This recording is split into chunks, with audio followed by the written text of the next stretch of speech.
his recent change of how he's been developing his own metagame in PvP to favor the more robotics facility play, because Daybreak is a map that you cannot really enter the main base, of course, via Blink Stalkers. So any robotics facility players that use Immortals will sit more defensively, will just be, defending that one certain location on the natural, which is of course the ease once you get Immortals, Sentries, and Zealots out there. So we could actually be seeing a rather long and dramatic game here on Daybreak. Well, that's what I'm hoping for.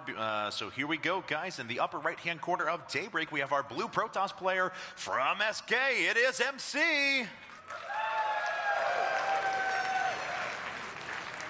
And his opponent in the bottom left-hand corner, just one game away from going 3-1 in his group. From Startail, it is Squirtle. Squirtle, the Protoss ace within StarTale, brought out time after time as the sniper, and that's something we've seen a lot. I mean, I remember watching them play against Primer, and Creator was like, he won, and then he won again, and then StarTale like, it's time, you get out there. And he like beats him so easily, and it's incredible to see him play here. So the thing is though, that what's really amazing with Squirtle is not only does he play Blink Slow, because he plays a variety of different styles within this matchup. We've seen him use DTs in the past, even simple robotics facility plays as well. And also, the Korean players over when they play in the GSL do have a lot of expansion plays, just simple 1, 2, 3 gateway expands, depending on, of course, mind games and how the game actually develops from here. But we already see a 12 gateway down from MC, and a 13 gateway down for Squirtle takes out a little bit of an economy advantage here. Not really too much of a significant on what they're trying to do here. I mean, MC still has the opportunity to get that tech out faster, of course, but 4-gate is kind of long past, doesn't really come out. It's only really used in PvP if you spot greed, or you smell the greed coming from your opponent, where they go like 1 gate straight into tech or something along those lines. Oh, well, look at this. We're talking about a little bit of greed. Here's a double gas for Squirtle now, very early on in this game, before Cybernetics score, well before that's going to pop up. Now, of course, MC is going to spot this. He has a probe inside of his opponent's base, so no problem at all. We'll see how he wants to react to this, though. A lot of things become a possibility now. A couple of times recently, I've actually seen double gas before Cybernetics score straight into Stargate play, but of course, there's that ever-present threat of DTs on the map as well. Yeah, this is a very interesting play here from Squirtle. I mean, like you said, it just opens up so many more options now. He's going to have that big influx of gas. It could be very simply for a more sentry-based army as well as he tries to expand. So we'll have to see what that does mean. He has to cut probes, though, to actually get the Cybernetics core down. And he actually cut another one there to squeeze in the Zealot too. So it kind of hurts his mineral income at the same time. So we're actually going to see, as you can see in the top right here, the gas shoot incredibly far up here.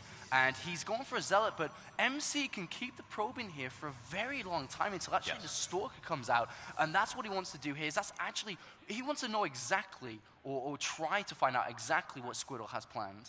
And Squirtle's actually starting, let's see here, a sentry right after this, so using 100 of those gas right away. The probe is actually satisfied with what he's seen, and MC is going to leave the base. So we'll get a hint of what kind of tech is going to come out of Squirtle here momentarily. And back on MC's side of things, nothing too out of the ordinary quite yet. And indeed, it is a Stargate up for Squirtle, as we can see that being built inside of his main. Oh, that's an excellent choice here. And it's very simple, the reason why he's chosen it. What was the first thing we said as we went into this map on Daybreak is MC likes, robotics facility plays. This plays towards the map very well. Yeah. And so Squirtle's like, hey, I know you like that. Well, guess exactly what I'm going to do here. And the reason for it is that if you dedicate down the robotics facility path, you start building the Immortals, you even potentially could tech up with a robotics bay, is that the Phoenixes, the Void Rays are just so cost efficient against that style of play. And you basically have to tech switch over to Twilight Council. Luckily though, MC reading into this game really well, because of seeing that double gas, actually decides just to throw down the Twilight Council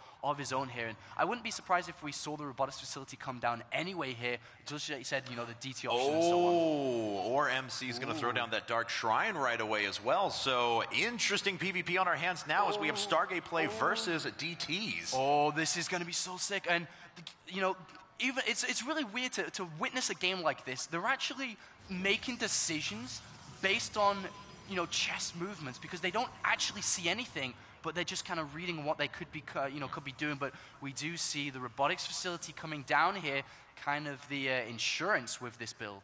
Yeah, for Squirtle right away. So that's going to be up here in just a bit. That Dark Shrine is about halfway done there. And, Phoenix gets overhead and spots the Dark Shrine. So We'll see how, well, Squirtle's actually already going to be prepared for this. He has the robotics facility coming out. He cranks out one observer, and he's going to have himself plenty of mobile detection.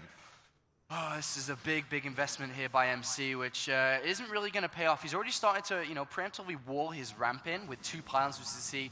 Probe tries to get in, denied, bit of a probe block there also. He's well equipped to just, force field the ramp in case the, observer doesn't come out in time. But behind this, we do see an expansion. So MC already knows that this isn't really going to work. And likewise, Squirtle sees it. The thing, the beauty with this build and the beauty with Stargate plays, you can harass with them right now, picking off a probe here, a probe there. But the amount of scanning information you gain. Oh yeah, it's unbelievable now, and Squirtle has set himself up for quite a few tech transitions. Oh, DT making its way into the base, but of course there is already an observer there. He does force a few force fields out, so I guess that's the smallest benefit that he could have possibly gained from that, but of course the DT shut down immediately. And we do see, is Squirtle going to expand here? I mean, he's thrown down the 3rd gateway, and he is moving down to expand, so how many probes has he killed, actually? 4 probes with these Phoenixes. No, 2 probes, actually. No, 3. 3 is the right number. Yes. As one, of course, was that scouting probe. But this is looking pretty good for Squirtle. Of course, he has such a bigger army advantage over this because that investment from MC didn't pay off. There's a lot of different branches that MC can go down because of this now. He can use the DTs for Archons and trample over force fields and come in with Zealots, but he has opted to use Blink first of all, just to kind of get rid of these annoying Phoenixes, which keeps slowing his economy down. They are, but, his expansion is a little bit faster than his opponent's, and he's starting to double produce those probes. Sitting on 27 apiece now for both our players, as the Nexus just about to finish up for Squirtle as well. He continues to patrol with those Phoenixes across the map, and of course, that is an ever-present tech change for him later on in this game if he decides he needs to put up more of those units. So, 5 gates up now for MC. No robotics facility on the way for him, so it's going to be pure gateway units for a while. See if we get some Archons here in a bit, as you were alluding to before. Robotics Bay actually coming down now for Squirtle, so we will be moving into that Colossus stage. Yeah, that's really good, especially against, that potential follow-up from MC. The thing is with Colossus, though, is that you have to kind of take a big investment because you can't really do any form of pushes because of that risk of Zealot charge coming out and just getting surrounded and losing everything in the middle. But these Stalkers, just 2 Stalkers killing 3 probes, consistent scouting the entire game long. He knows where the Chrono Boost is going, he knows the additional gateways which have been added on, and then if you flip the table, MC has, no scouting information whatsoever. He doesn't know about the Robotics Bay. He doesn't know if it's double forge or any risks or gambles taken here by Squirtle.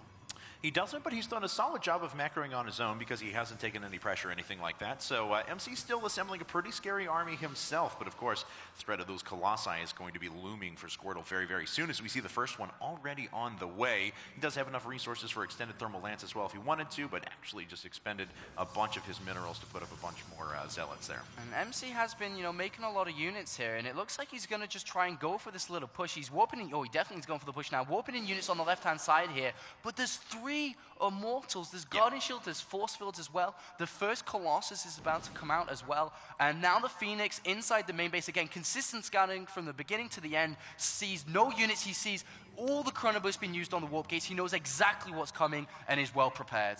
All right, well, we'll see if MC can make things work. Guardian Shield going down for both players as well. The Immortals are off to the left-hand side, tearing through the left side Stalkers. Pretty good blink control from MC, though, bringing his units back one after another. There's the blink forward. Is he going to be able to pick off the Colossus? It's very, very low. It goes down. One Immortal falls as well. A second one aspiring to go down here in just a second. There's a victory blink around the left-hand side. Bunch of probes pulled off the line as well. Bye-bye, 3 Immortals. Just a handful of units left over for Squirtle, and it looks like MC has done a pretty good job with this attack. MC hits the most beautiful timing. GG! Wow! If that had gone 10, 20, 30 seconds longer, that could have just gone the complete other way there. Yeah. Would have given too much time for the infrastructure, the higher tech of Squirtle to come out there. And MC